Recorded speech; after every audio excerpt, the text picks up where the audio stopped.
thanks for coming. It's great to see so many tenor guitar players in the same place, as always. So this workshop is kind of more designed as like a Q&A is typically how I do it here.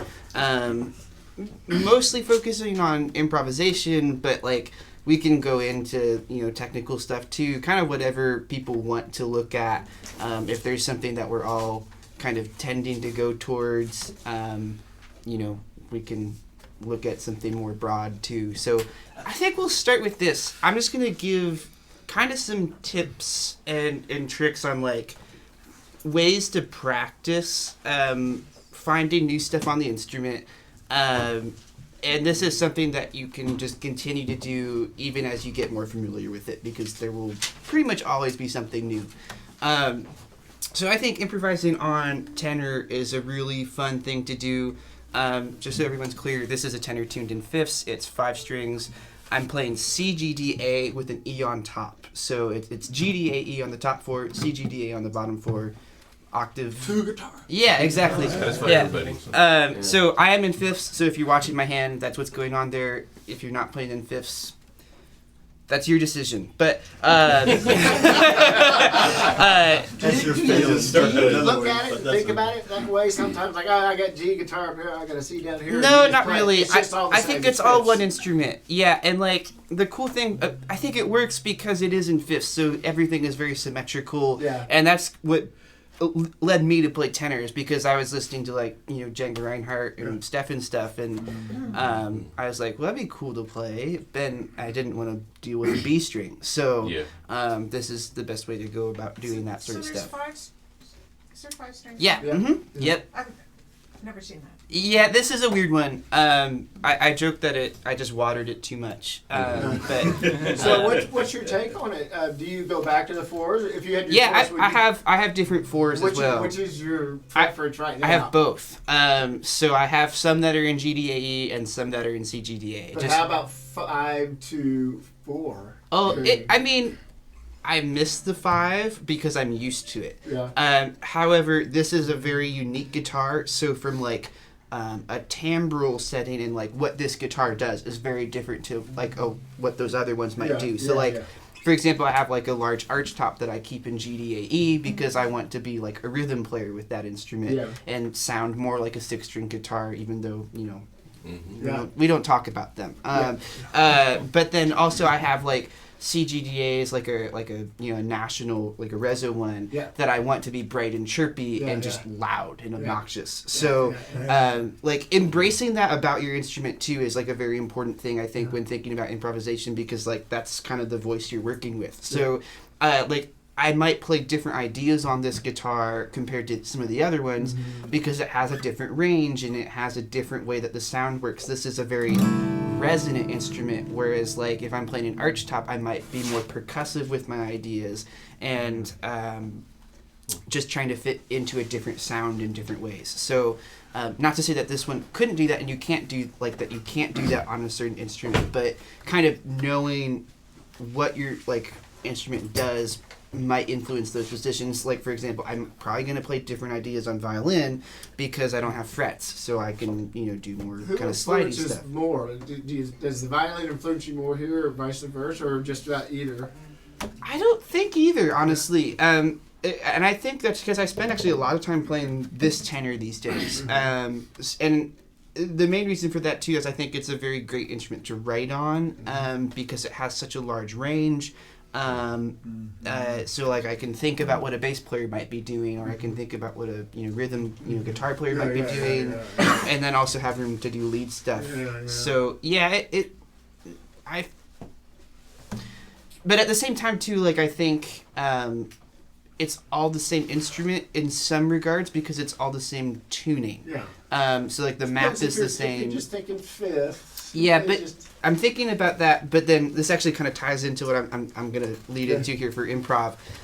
Like I'll actually, so this because this is gonna sound very dumb, but in my spare time, like I'll be having like say I learned like a new tune or something recently. and I'll be thinking about how that forms sounds in my head, I'll actually be thinking about improvising stuff with just the left hand in my head and imagining where it's going here and trying to hear that so I can even practice away from the instrument. And this is something that we can all do too. So if you're struggling to find like a new level for like improvising on your instrument, a great place to start actually is just, play on one string. So, we'll say that I'm just, playing on like a blues or something on one string. And you can actually do this away from like a form too. And when I say like a form, I mean like, a song or something like that. You can just improvise freely too. And this is actually a great way to kind of understand the instrument better. And when you are playing over like a change or something like that, might be a little bit easier to hear that sort of stuff. So like, often what I'll do is I'll just take, open string and then go only up to like 5th fret or something like that. And then I'm going to have all of the half steps or all of the notes in that range available to me to improvise with. So that could be, and I'm only going to use that. To improvise with, and that's pretty limiting. But the idea behind that is that you're really going to know that range of the instrument very well, and you can build your map from there. So like I think someone was talking about like knowing the fretboard better and getting around. This is, in my opinion, like my favorite way to do this, because you're really solidifying like just this part of the map. And the cool thing is, once you have this part of the map, you can start that part of the map, here, for example, and it's going to be the exact same intervals, and you can hear them. It's just different note names, and you're starting higher or lower, something like that. When you were playing it right there, you played this. Was that a scale right there, or was that just an improv lick or something? This thing right here. Yeah. What is That's just a chromatic scale. Okay, cool. That's great. So you picked chromatic scale there, which you could. Yeah, but like. But you didn't start on the root, then. Sorry? You didn't start on the root. There is no root because it's all symmetrical. It's just half steps. So it's not even a scale. Like this is just part of a chromatic scale. A chromatic scale would go from like D to D, and I would play all of the half steps. And I was just trying to get an association name to it. Like I was playing a pentatone. You could do it with pentatone. You could do it with the. I wouldn't even worry about like. Yeah. So I like to say that I only know enough theory to get myself in trouble. Okay. So, and the idea behind that is if we start thinking about theory and like, chord scale, like correctness or something like that, we can often run into the same plateaus over and over again. Okay. Yeah, So the cool thing with an exercise like this is it's going to not normalize, but like expose your ear to more consonances and dissonances that you might not actively choose on your own. And then you're going to hear those as you go. Yeah, exactly. So to keep going here, can someone just play like let's play like a C blues or something like that? Can someone play the chords to that? Yeah, okay, so we'll all do this together. So let's say we're playing a C blues. Alright, so I'll shout them out. 1, 2, we're gonna start on C. 1, 2, 3, go. C, F, C. And now to F. Back to C.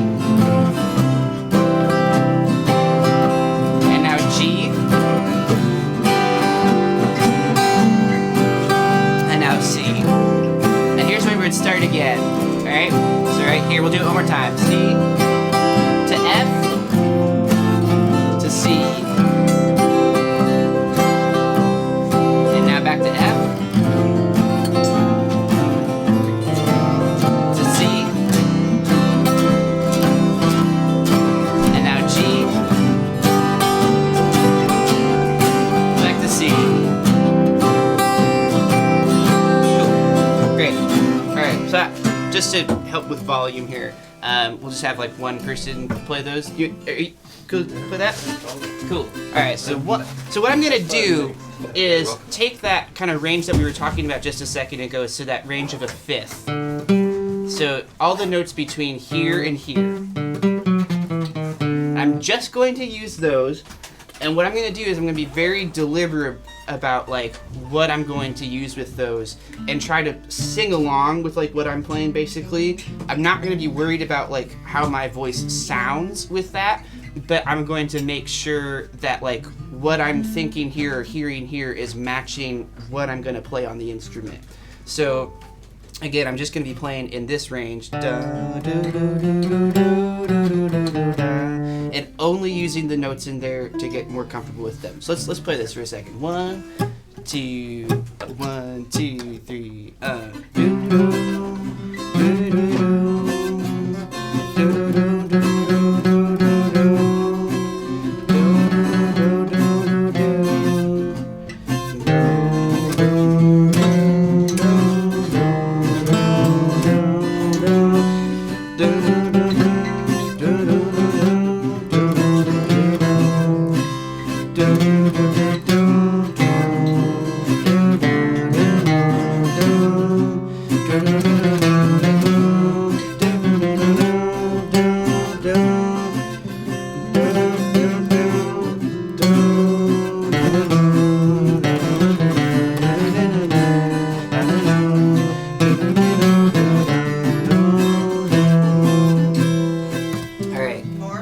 No, that's great. Thank you. All right. So everyone kind of understand here the idea there. It doesn't sound super consonant, right? Yeah, no. Like it sounds a little bit outside like what we'd normally play maybe on something like that. But the cool thing is the more you do this, the more you build your map very quickly actually. Like if you take, I don't know, 3 or 4 frets a day and do that, you know, like build like another 2 frets each day additionally, you're gonna have. And it's relatively always chromatic though, right? I like that personally, yeah. but it can be just a scale too if you want. I think this actually is. Chromatic's kind of harder because you have to think, nah, that's not gonna fit there well. Well, Sometimes. Yes, but the idea behind it is that you'll, even though it might be harder initially, you're not going to be necessarily like bound to just playing a major scale or something like that, right? So, you know, like sitting on like a F sharp over a C, you know, in terms of like theory, that's not going to sit the most, you know, consonant or correct. But at the same time, you're going to really understand what that sounds like, so that you can have that available to you, or you could know, I don't want that here. And then at the same time, you're also really being careful with how you're like building your map and knowing what things are going to sound like before you play them. So you can think about them less, you know, as you're just hearing it at that point. You're not like going, oh, well, I think, you know, that's the third here, and I think that's that. All good stuff to know. I'm not saying don't do that, but this is another avenue you can take to kind of go about hearing your improvising better. At the same time, as you're doing that, you know, thinking about, okay, well, that's, you know, the third, that's the sharp 4, that's the 4, that's the, you know, minor third. Like going back and kind of retracing your steps might be really helpful if you want to, like, you know, kind of know what's going on. But like, you know, there's people like John Lawler here that are just like, I'm gonna play a chord and it's gonna be really cool, and you're like, yeah, it is. So, like, you know, he's not thinking about that stuff. He's hearing it, and that's because he's done all this work, you know, thinking about, all right, I know what that to that sounds like. I know what that to that sounds like. And that's really what this is teaching you by doing that. So while it might be more difficult up front, stay with it, take it in these small bits, because that's really how you're going to like know your stuff as you get there and really hear it, rather than be, you know, having to think about it or, you know, guess, basically. Yeah. How do you pick the rhythm that you are doing? Good question. So that is really where you're coming from with the voice there. So for a lot of people, it's easier, I shouldn't generalize that, but like, in my experience, for a lot of people, it is easier to sing their ideas that they're hearing, because that's more immediate than trying to transfer it to the instrument and then like go back and try to hear it, kind of. While that is also a good way you can do that. Like, I love to just like go and like know what that sounds like just from going around. That's because that's available to us. That's great too. But if you're wanting to really know what you're going to play before you play it, or be able to play it like in your head before you are even on the instrument, this is a great way to do that. So the rhythms that I'm picking there are just what I'm hearing, and that's based on a lot of time working on this stuff, but also listening to a lot of different musics too. So listening to great players and hearing how like they might play that sort of stuff. So it's not going to be the same way every time, but I'm just trying to, so like for that example that we just played there, like Over the Sea Blues in this range, I don't have a lot of notes. Is that true?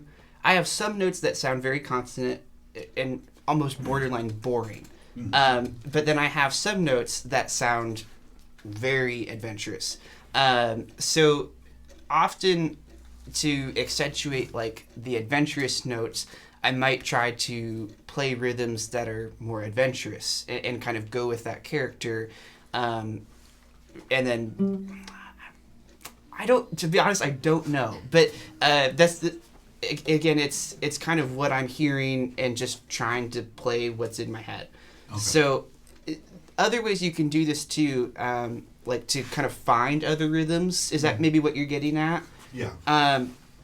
Like I'd say like, listening to as many different types of music as possible is very helpful for this. So like, if I'm playing Over Sea Blues again, like, I could play very straight.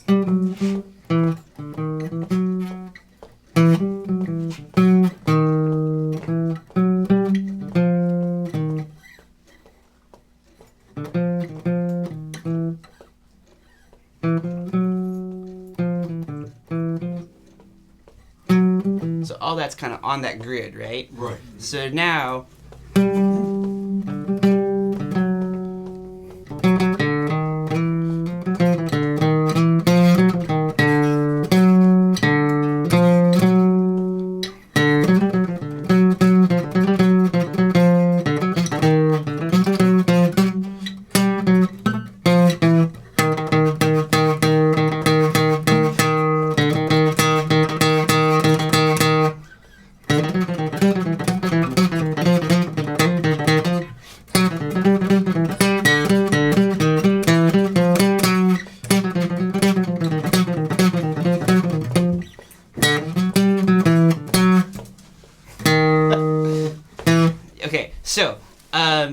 that was obviously... You wanted to break out of that box, didn't you? What is it? You wanted to break out of that box. Yeah, I mean, One because box I'm... is not left. Well, that's kind of the point of the exercise, right? Is that you want to run around, but it's figuring out how to use that and really hear that, right? So... Obviously, I'm keeping the form here. This was like the quarter note, right? 1, 2, 3, 4, 1, 2, 3, 4, 1, 2, 3, 4. These are like the chords where they're falling. But I'm really playing around with like groupings of 3. Like I think this is something that gets overlooked a lot in like the tenor guitar world is like the use of triplets and thinking in different groups than just like 4 or 2, so like duple kind of things. So like try playing like a whole solo that's like only in triplets. So like but like doing that over like a form, like for a whole form too, like just being like very deliberate about it. So like if this is the quarter, right?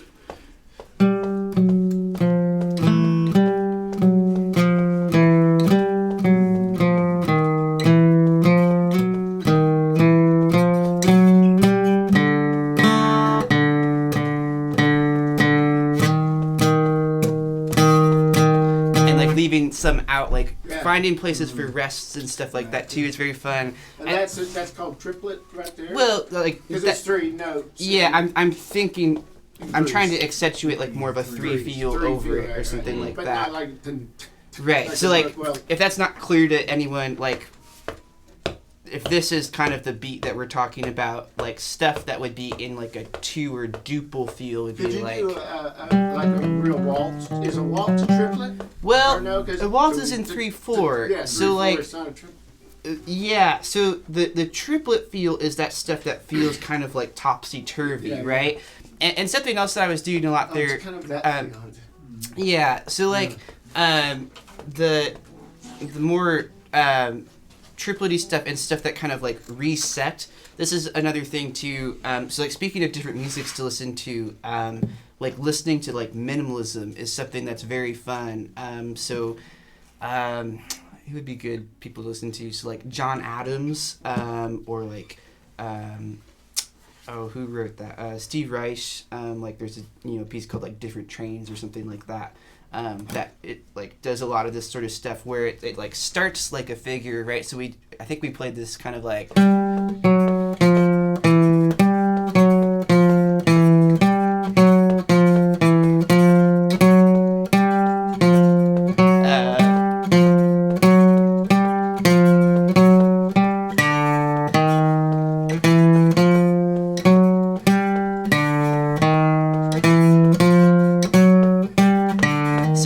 It takes like a figure and kind of loops it over itself so that it starts like in a different place in relation to the bigger beat is kind of the idea behind this. So like this is a great way to like find different rhythms. So like you could Is that take kind of like walking up, almost kind of concept within a larger. Sort of. I might use that whiteboard for a second here. So the idea behind something like this as an idea. So let's say I have 4 notes. We'll call the notes 1, 2, 3, and 4. We'll use that color for the notes. And then for the beat, we'll use a different color. Okay, and let's say I'm playing over that blues form. And these are my beats. Okay? So let's say that I'm playing over that blues form. And I have these notes. These 4 beats, and it's just 2 measures of those. I could play an idea with 4 notes that kind of start here. I could go 1, 2, 3, and then like displace the 4th one so that I have like this happening. Why did I do this? The fun thing about improv is you never know what you're gonna get. So like, let's say those are like all equidistant from each other, right? Like these 3 are kind of next to each other. There's a space, then I play the 4th one, and then there's a space to where I play the 1st one, right? Everyone understanding this so far? Yeah. So like, I could play like do do do do do do do do do do do do do do do. All right. So the cool thing with this, That's the rhythm right there. that like of the notes. Yeah. All right. But are you using that more of a jazz application? You know that It works in everything. does This it is the because cool it thing. seems discordant. I mean, It- maybe that's the wrong term. It can be, but it can also be very consonant too. There's a lot of examples, like especially in like Swedish and Scandinavian fiddling, like where this is like kind of where they build their tunes around actually. So Oh. like they'll come up with like a pattern or some sort of rhythmic idea. So a lot of their tunes are like in a quick 3, for example, like polskas, for example. And You mean polka or polskas. polskas? Yeah, It's different. so this would be a great thing to listen to too if you're looking for different rhythms. Go look at polskas. There's a group called Vessin. Favorite. Yeah, they have like a umlaut over the A. There's a lot of cool stuff there. Like if you want to hear different rhythms than you'll hear anywhere else. And they're not like odd rhythms either. They're just different ways of thinking about 3 and 4 that we probably don't typically hear in the States. But the idea behind this is that like it will loop around eventually. Like if we play this over like this beat pattern for a long time, eventually like the ones are gonna line up again, right? Yeah. So this is a really fun thing to do and kind of challenge yourself to just even get better at rhythm. And this is very helpful for improvising too, because especially like if you find yourself in like a musical situation that you normally wouldn't, you might have more to ground towards and more that you will hear and kind of know what that sounds like. Again, this can be kind of challenging up front, but it can be very simple patterns too. You could even just do 5 over it or something like that. So like, if this is the pattern, we can actually all do this together, all right? So we're all gonna, let's all beat our foot like this. and then we're gonna clap a rhythm. Let's see here. So.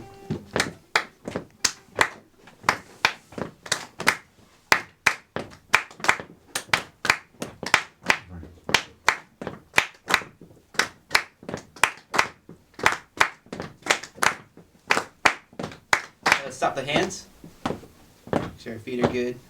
Okay, now we're gonna stop our feet. We're just do hands.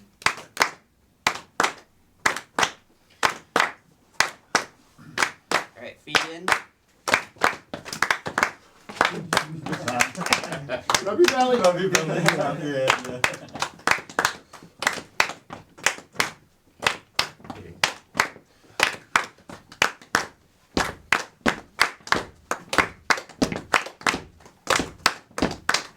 Good. All right, that's on me. Good. Awesome. So is the foot the timing and Yeah, then you have the rhythm? foot is the pulse, right? Right. So this you could think about this as your pulse, and what we did was like short, long, Yeah. short, long, short, long. Right. So like when we do that, right? Like if we have a 4-beat pattern, Is that a concept of syncopation of some it's sort? like or- bam, bam, bam, bam, Like- right? And then do. So like it cycles out in 6 eventually, right? So da da da da da da da da da. Sorry, it would be 7 beat from the How would you apply a concept like that to a tango rhythm? Does that? to a tango rhythm. Yeah, say. Like the do. Like, dun, dun, dun, dun, dun. Well, you could play that rhythm over that pulse, right? It's, Okay. it's still like a duple pulse, so it still works over it. Yeah. Gotcha. And this is just like a simpler version of something like this. So these would be great places to start. Just have like 2 things or like 3 things that go like short, short, long, short, short, long, short, short, long. And you could even do this over like triplet like feels too, or like 3-beat patterns as well. Like there's like the amount of ways you can do this does not end. Like you can think of, like say you have like a 7-beat cycle and you're gonna have like 5 events that happen or something like that. Another person we could look at for different rhythms, go look up Miles Okazaki. He is a guitar player from New York that is very good at stuff like this. I took a class with him somewhat recently where he can like keep 2 different pulses in his feet and then 2 different like event patterns in his hands and speak a whole different rhythm as well. It's crazy. He's very good at this, but his music is very based on this, and like a lot of minimalism too has similar ideas to this, where it's like these kind of longer patterns going over each other. Now, this is a big rabbit hole and kind of tangent to what we were going at earlier, which is how do we find different rhythms, listen to different music, try stuff like this. Just getting better at rhythm and trying to find ways to improve that is honestly the best ways to do this. So back to the 1 string. Yes. Did you practice the rhythms like on the 1 string? Yeah, totally. So a way you could do that. What's the relationship of a metronome to rhythm? This is way too quick. I recommend using like 60 BPM or something like that. So you could use a clock at home, and make your rhythm like Clockwork. So.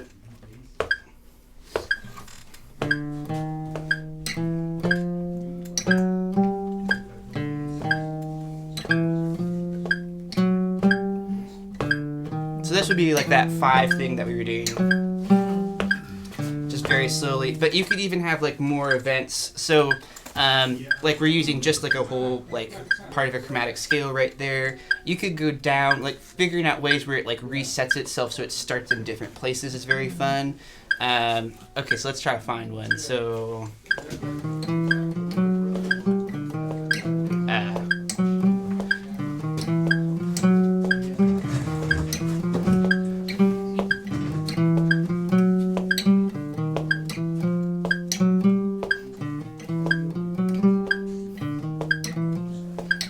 So something like that where it's like ascending and like resets, but it always like starts like the groups in different places. So like I don't know, I could do like a group of 2 and then like a group of 3 and then a group of 2 and like it's like a 2-3-2 sort of thing. So like let me see if I can do it. It's hard. Like Yeah, I'm gonna stick to the basics.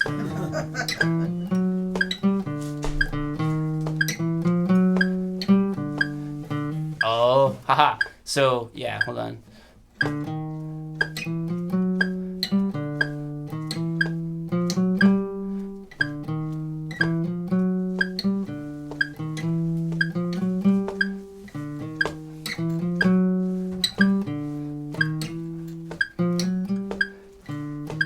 Screw it up. But I mean, even screwing it up, you're gonna find different things too. Like you have this goal that you might be going for, but you might find cool stuff along the way. Right. Very similar to like when we're actually taking a solo or something like that. You might play a note you don't expect to, find your way out of it. And I was curious, when you're, okay, I'm just gonna call it a string exploration. Yep. Is what you're doing. So your ear must, you're an experienced musician, so you must know what to expect when you hit a certain place on your guitar neck. At this point, yes. But for me, I'm like, every day is the same old thing. Yes. It's Groundhog's Day. But It's so the idea behind this exercise though is that you're taking the fretboard in small chunks. Okay. So you can even stay on, just those notes for a week. And if you do that for 20 minutes a day even, just soloing freely and you're singing along with that, right? Like hearing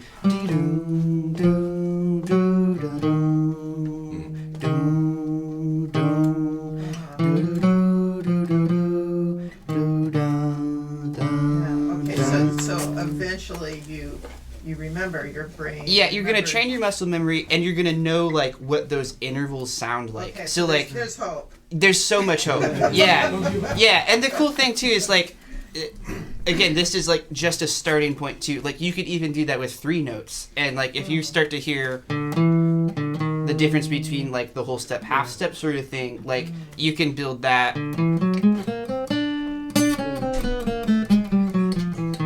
You're gonna find your way around very quickly, actually, very soon. So it's a matter of breaking it down into smaller chunks. Like, don't be. I was looking at the big chunk. Yeah, and it's easy to do that because we have all this fretboard here to use. But like, yeah, I'll say for myself, like, it takes a lot of time to do that. And like, when I first started trying to do this sort of stuff, it was like just trying to hear that was even sometimes tricky. But like, the more you do it, the more you're gonna get that very quickly. And I'd say too, like learning fiddle tunes or just like tunes in general is very helpful for this because you can start to associate intervals with like songs, for example. So it's like, if you want to hear like an arpeggio like of a major triad starting on a 5th, that sounds very complicated, right? But you can just think, Back Home Again in Indiana. That's a major arpeggio starting on the 5th, Cherry of pink the and note. apple blossom white. Yeah. Yeah, I mean, it can be so many things. So like, like starting to associate like, okay, I know that those first 2 notes are like a 4th. So like, if for some reason I saw like a 4th on like a page or something like that in terms of notation, I'm gonna know what that sounds like in my head because I'm like, oh yeah, same thing as started Indiana or something like that. Or like, I think someone was talking about All of Me earlier. Yeah. That's a major arpeggio starting on the 1, descending down to the 3rd. Yeah. You know what that's gonna sound like every time now because you have that as a way to do this. Mm. And I know like I'm throwing out all these things right here, and it's just because I've spent time going back and just like looking at those things. But eventually what happens is you're going to see that these patterns are like in a lot of the same tunes. So you're going to start to recognize them and just be able to hear them even very quickly. One of the things that was, those aha moments is when you're doing the simple stuff like that is even just learning when to go up and when to go down, to kind of get the feeling if you're playing backing to something. You know what I'm saying?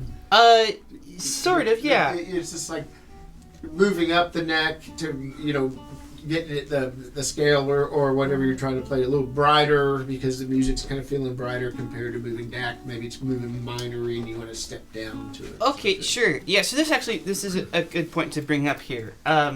So like something we haven't really touched on yet, and I know this has been kind of like just like a ton of things. So like, feel free to ask questions like afterwards too. Like if you're looking for something more like specific, but yeah, in terms of like building a solo and like improvising and figuring that sort of stuff out. So like, even if you don't feel comfortable yet, like in just like one part of the fretboard or something like that, challenge yourself to just kind of play shapes. Like, have a vague idea of what's going to happen before you play it. So like, I don't know, you're at the whiteboard there. Can you draw like a line? Draw a line that kind of like just has a direction to it from left to right. Great. Okay. So we can interpret this line in many ways, right? As like a shape. So like if I'm going from left to right and I want to play an idea that goes up in somewhat of a steep way and that's very regular, I might choose to play something like this. I'm not trying to hear each of those individual notes, I'm just trying to play the shape. We could also play it going down. Something like that. And maybe this was a little bit questionable because it might look like a squiggly in my head or something like that at the end because it's like that half step. It's not like this uniform line going this wherever way. you want to go after that. Yeah, so like this is just a way to kind of challenge yourself to hear shape, and that's something else that's like very important, like in improvising is like kind of just knowing the direction you want to go. So.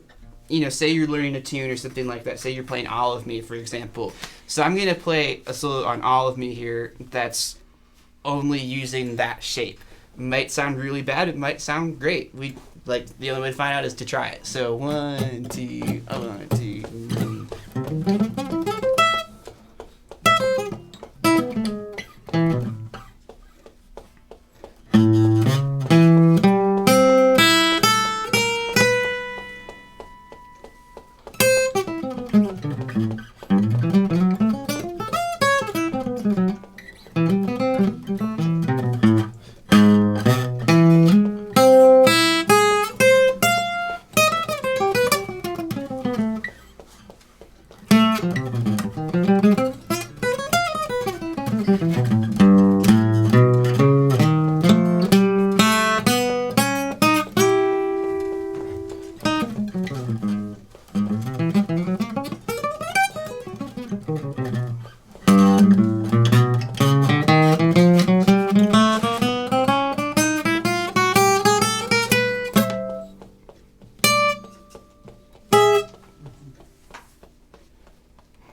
Wow. Yeah.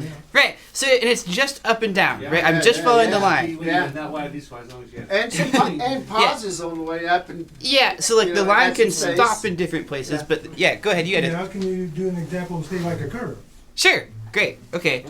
So, I'm just trying to think of uniform or symmetrical ways to go up and down because I'm looking at how uniform that line is, right? I feel like I lost the form in like one part, but at the same time, like I found some cool stuff too that I could, you know, like now I know what that sounds like and I could use that later. So like a cool thing for this too, like especially like over forms or something like that when you're improvising, like using a technique like this is like, remember that like time is not necessarily linear on the line. So like there's like pauses and stuff that I was doing like expression, though. yeah, like the shape is still the same, right? But the time it takes might be different. We can interpret that differently. It's not on a coordinate or something like that. It's literally just a line. So like now there's this kind of swoopy descending one. So let's try that out. Does anyone know the chords to All of Me? Like can someone? Cool. Can you play behind just so I like know where the form is at? And that way people can hear it too. It's a little bit easier to hear like when there's a backing track or something like that.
things about this, so just as a Sure. comment for everybody, one of the things about this is when you're improvising and you're trying to do those expressionary notes where you're actually playing in odds, you're playing in somewhat odds to the actual rhythm. It's really disruptive to the rhythm. Yeah. Number one, but the idea, I assume the intent was to create a whole improvisational experience that is not expected, right? Yeah, And that's well, really what your look at the intent curve, is. right? So you see how rapid the fall off is, Right, right? yeah. So that's what I was trying to do on some of those. Is like, it suddenly Started goes up and this then way, dropped. Yeah. right? So like, and that's like one way to interpret it. But so like, some of those it was like big falls, Right, right? yeah. But we could also interpret that line as if it was like actually very small on the scale. So like I could just do, and start in different places. Like these are all kind of different ideas, different curves doing the same thing, something like that. So like this sort of exercise, like for improvising, again, it's like very up to your own imagination how you want to go about and do it. Super powerful, too, right? Right, but at the same time too, you're gonna actually like really work on finding your own voice as an improviser, and really it's just to experiment. Like, don't necessarily go into something like this and expect like, all right, I'm gonna get like these 3 sick licks, and I'm gonna know how they sound over like that 1 to 3 dominant, Yeah. and like I'm gonna be able to play in all 12 keys. Like, Yeah. don't focus on that. Like, Yeah. just focus on, all right, how many ways can I interpret that shape somewhat logically, or even not logically, and what does that sound like? Like, doing that sort of stuff as an improviser is like really helpful for just finding ideas and kind of like never falling into the same patterns as well. Like that's something that's very easy to do, especially like on an instrument like tenor, because like the tuning is so logical and so symmetrical. We can start playing the same shapes and start playing the same ideas. But if we're kind of challenging ourselves constantly to like find different ways to use that same material, even like you'll probably never really run out. It's just going to be different ways of using that same stuff. Or you'll continue to find new stuff, and that's really exciting because then that's like a whole different rabbit hole you can go down. So I don't know if I was noticing this or trying to put it on top of that. Are your stop points and start points on the runs seem to have some reference to the melody? Yeah.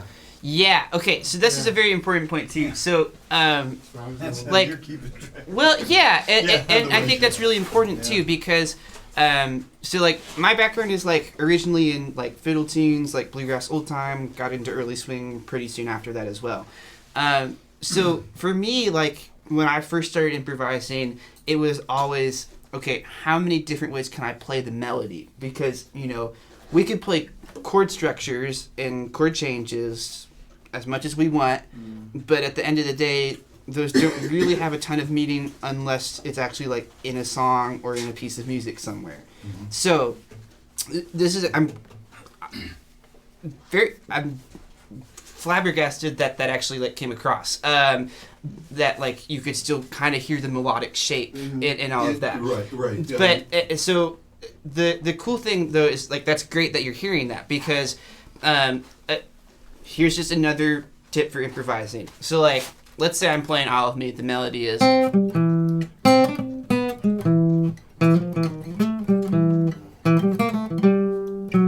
it's first 8 bars, all right? So that's kind of the standard melody. How many different ways can we play the melody? The answer, figure it out. So we could play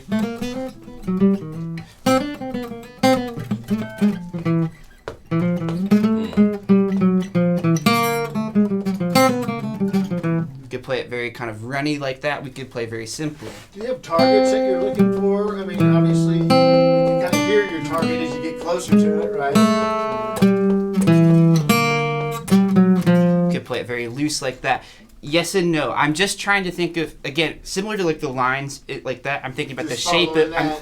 thinking of the shape of the melody in a lot of these, and so like like those are just 2 examples. We could even play something like larger scale in terms of the shape. So like right now we've just been going like very literal with the melody, right? Like staying in this kind of range, but we could play.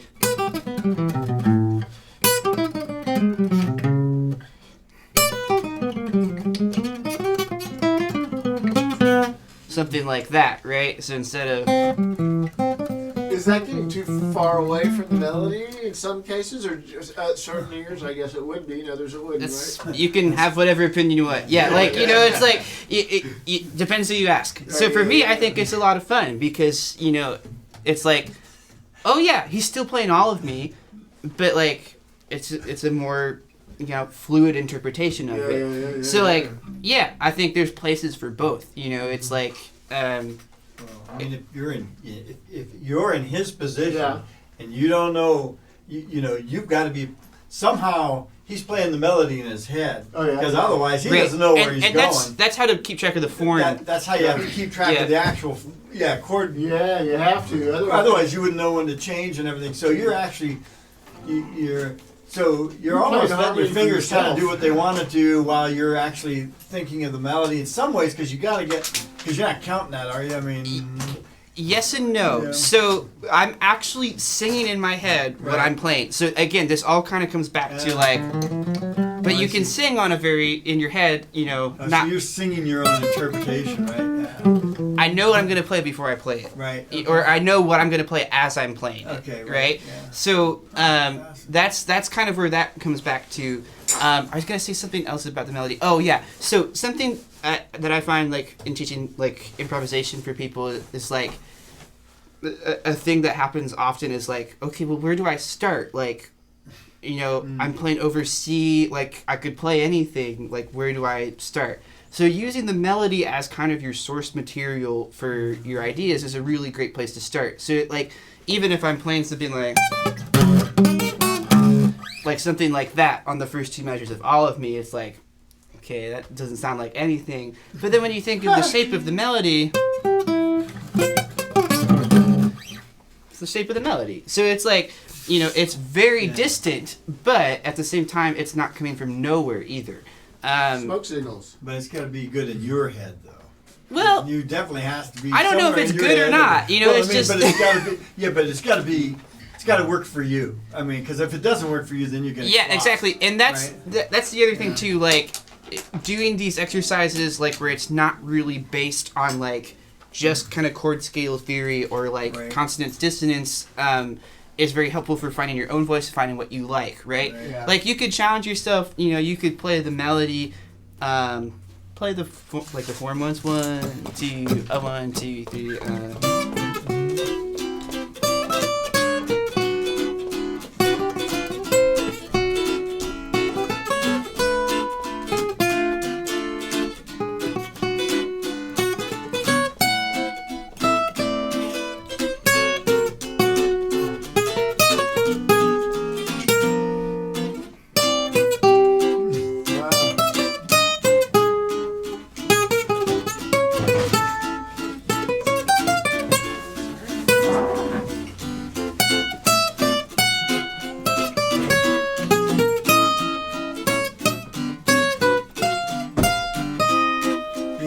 Right? No, what, okay. what was that called? Is that just shifted? Yeah. So it's just placing the melody, like the melodic shapes, in ascending places going up. You're playing that was all I did, right? So there's. Wow. So it sounded really out, probably, right? Yeah. like if I were just to play that by myself, it'd just be like. hitting somewhere. Right. Yeah. It was actually kind of fun. You know, like once you really commit to the idea, Well, that's when, Yeah. hey, that's when you resolve back to the melody. I didn't even resolve, yeah. right? I ended here. Yeah. On a C chord. That doesn't make any sense. So the really fun thing about this though, it proves the point that like, does it prove the point? I don't know. But like, if you really commit to an idea, like it will work. It's just a matter of, do you want to commit to the idea? So like, listening to like Miles Davis, for example, I think like, you know, a lot of his recordings, like, you know, you hear him play something that's just like, I don't know, it's just like a sound, like it's just like, Yeah. and like that's the whole solo. But like, it often like sounds really good, like when you hear it, right? Like it doesn't like make a whole lot of logical sense, but it's because there's like so much commitment to like the idea. It kind of works, right? So like, and that's why you gotta have an ear Yeah. for him though. You know what I mean? sure, but like. Coltrane or something. Yeah, but like at the same time, it's like even if you don't like, I think people often get stuck on like the like, oh, it wasn't like part of the chord or like something like that. It's like at the end of the day, that sort of stuff doesn't actually matter. Like, it's more of like the meaning behind the stuff that you're playing and like the intention with it. So like. When you're improvising, like, yeah, it's great to know, like, okay, I'm playing a sixth over the one chord, and I'm gonna keep that as my pedal tone through this, and it's gonna become the sharp 11, and then the fourth, and something like that. Like, that's all great. Like, it's good to know that stuff because then you can kind of categorize, like, how those sounds sound. But at the same time, not actually, like, the point of playing music, right? Like people are doing this because it's what they feel and it's a way to convey something that you might not be able to convey via speech or other mediums of thought. Like so I mean that's my take on it. You can do whatever you want, but those are things to try.